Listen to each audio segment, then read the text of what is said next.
বস তুই 5 প্লেট খাইয়েই তোর এই অবস্থা?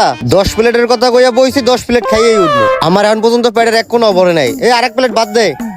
ভাই এই যে আপনার ভাত, আর যদি লাগে আমারে বললেন।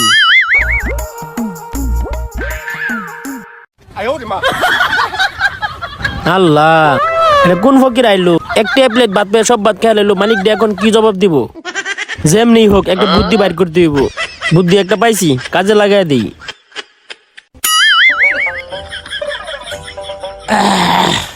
ভাই এদিকে আয়েন, আমাকে বিল কত হইছে? ভাই আপনার বিল 420 টাকা হয়েছে। 420 টাকা মানে কি কইতেছেন ভাই আপনি এগুলা? এই মেয়ে, আপনি কি কইতাছেন? 420 টাকা মানে? আপনার কি মাথা ঠিক আছে? ভাই আমার মাথা ঠিক আছে, আপনারা বিল দেন আর এখান থেকে চলে যান। আপনারা দুইজনে মিলে যেভাবে খাওয়া শুরু করছেন, আমার দোকান হুদ দেখায় দেন। আরে মেয়া, খাওয়ার জিনিস তো খামুই, এর জন্য এত বিল হবে কি লেগা? 1 টাকা